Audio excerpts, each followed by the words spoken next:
جب مرد مردوں کے ساتھ بدکاری کرنے لگیں گے تو بستی تباہ ہو جائے، شہر کے شہر تباہ ہو جائیں گے، ایسی موتیں آئے گی، اموات اتنی کثرت سے ہوگی کہ آبادیاں ویرانوں میں تبدیل ہو جائیں گی، لاکھوں لاکھ اموات ہوگی، ہزاروں ہزار اموات ہوگی، لوگ میت اٹھاتے اٹھاتے تھک جائیں گے، اتنی میتیں ہوگی۔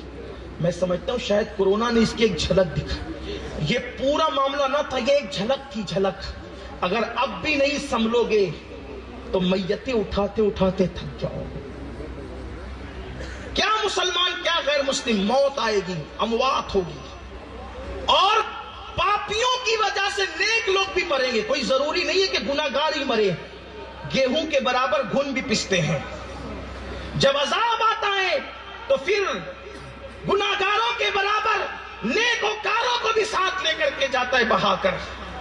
ایک مرتبہ حضرت موسیٰ علیہ السلام نے کہا، اے اللہ،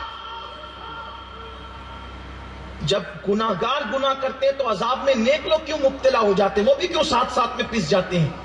تو اللہ تعالیٰ نے کوئی جواب دینے کی بجائے جو آپ کے پیر کے نیچے ایک بل تھی چونٹیوں کی، چونٹی سے کہا کہ میرے موسیٰ کو کاٹ لو۔ چونٹی نے کاٹ لیا، کاٹا تو آپ کو تکلیف ہوئی، آپ نے ہاتھ مارا تو ہاتھ کے نیچے جتنی چونٹیاں یہ سب مر گئی۔ اللہ کی رحمت نے مسکرا کے کہا، موسیٰ ایک چونٹی نے کاٹا تھا، اتنوں کو کیوں مارا؟ ایک چونٹی نے کاٹا تھا، اتنوں کو کیوں مارا؟ عرض کی مولا، مارنا اسی کو چاہتا تھا، لیکن اس کی صحبت میں جتنی تھی سب زد میں آ گئی۔ تو ارشاد ہوتا ہے، موسیٰ ہم بھی عذاب انہی کو دیتے ہیں جو گناہ کر کے ہمیں ناراض کرتے ہیں، لیکن ارد گرد رہنے کی وجہ سے وہ سب زد میں آ جایا کرتے ہیں، اسی لیے وہ لوگ بھی مبتلا ہو جاتے ہیں۔ لیکن چونکہ ان کے لیے وہ عذاب نہیں رہتا، بلکہ ہمارا انعام بن جاتا ہے، آخرت میں اس کی وجہ سے ان کو انعام دیا جاتا ہے۔ اس لیے نیک بھی مر سکتے ہیں، پرہیزگار بھی مر سکتے ہیں۔ وجہ، دوسری وجہ، مرد مرد کے ساتھ بدکاری کرے، عورت عورت کے ساتھ بدکاری کرے تو پھر دیکھنا، اس کو کہتے ہیں قوم لوط کا عمل۔ اس پر زیادہ گفتگو نہیں کروں گا، میری زبان حیا بہت بے چین ہوتی ہے یہ بات کرتے ہوئے، لیکن اس پر اتنا ضرور کہوں گا کہ آج یوٹیوب پر گندگی دیکھ دیکھ کر، فلموں میں گندگی دیکھ دیکھ کر یہ گناہ بھی بڑھ رہا ہے، اور اس گناہ کا وبال کیا ہے اشاروں میں پڑھ دیتا ہوں۔ آج نوجوان لڑکے، چھوٹی چھوٹی عمر کے لڑکے ایک دوسرے کے دوستوں کے ساتھ اس فعل میں مبتلا ہیں، اسے کہتے ہیں قوم لوط کا عمل۔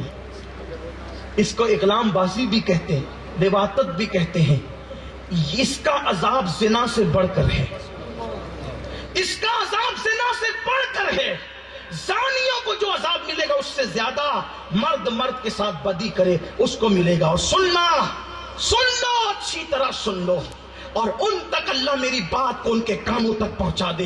جو لڑکے لڑکوں کے ساتھ اور جو لڑکیاں لڑکیوں کے ساتھ بدکاری کرتے ہیں اور بدی کرتے ہیں، گناہ کرتے ہیں، ان کا انجام کیا ہے؟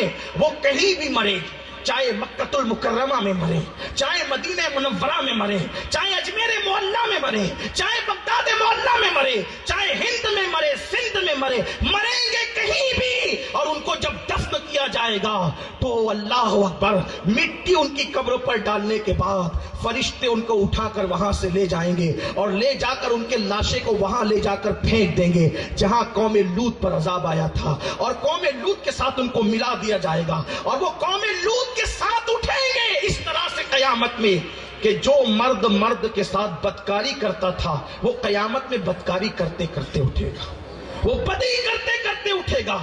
ایک دن میں 36 مرتبہ، ایک دن میں 36 مرتبہ اللہ ایسے لوگوں پہ لعنت کرتا ہے۔ اور جب کوئی مرد کسی مرد کے ساتھ بدی پاپ کرتا ہے، عورت کسی عورت کے ساتھ پاپ کرتی ہے، تو جانتے ہو کیا ہوتا ہے؟ زمین اور آسمان میں زلزلے آتے ہیں، عرش ہلنے لگتا ہے، آسمان ہلنے لگتا ہے، اور جانتے کیا ہوتا ہے؟ آسمان پھٹ کر پوری زمین پہ گر کر ایک مرد کے ساتھ پاپ کرے، بدی کرے، تو وہ آسمان گر کے پوری زمین کو تباہ کر دینا چاہتا ہے۔ تو پھر کیا ہوتا ہے پتہ ہے؟ اللہ کے فرشتے آسمان کے کناروں کو پکڑتے ہیں اور کناروں کو پکڑ کر بار بار پڑھتے ہیں، قل هو اللہ احد اللہ الصمد لم یلد ولم یولد ولم یکن لہ کفوا احد۔ تو یہ سورہ مبارکہ جب فرشتے بار بار پڑھتے ہیں تو آسمان پھٹنے سے بچ جاتا ہے۔ اگر فرشتے وہ آسمان کے کنارے پکڑ کے قل هو اللہ نہ پڑھیں تو ایک ہی آدمی کے ساتھ جو بدی کر رہا ہو تو اسی کی وجہ سے آسمان پھٹ کر کے گر جائے اور پورے انسان تباہ و برباد ہو جائے۔ ایک کے بدی سے اتنا عذاب آ سکتا ہے، تو جب کئی لوگ اس بدی میں مبتلا ہو تو ان کا انجام کیا ہوگا؟ اور سنو، ایک بات آپ کو بتا دوں، جو لڑکے فلمیں اور سیریل دیکھ کر لڑکوں کے ساتھ بدی اور پاپ کرتے ہیں، یہ فعل تو جانور بھی کسی جانور کے ساتھ نہیں کرتا۔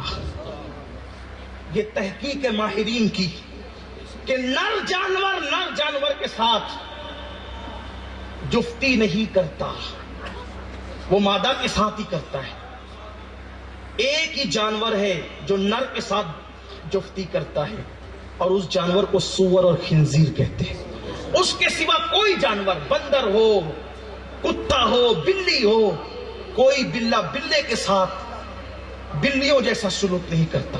سمجھانے کے لیے کرے، کوئی کتے کے ساتھ کتیوں جیسا سلوک نہیں کرتا۔ یہ قدرت کا نظام ہے۔ صرف سور اپنے نر کے ساتھ یہ کام کرتا ہے۔ اسی لیے جب یہ بدی کرنے والے مریں گے تو اللہ تبارک و تعالیٰ ان کو سور کی شکل میں تبدیل فرما دے گا۔ یہ سارے وہ گناہ ہیں جو ہمارے معاشرے میں ہو رہے ہیں، اور اب تو کچھ ایسے ظالم ہیں کہ جو مردوں کی شادیاں مردوں کے ساتھ کرنے کے لیے قانون پاس کر رہے ہیں، قانونی شکل دینے کی کوشش کر رہے ہیں۔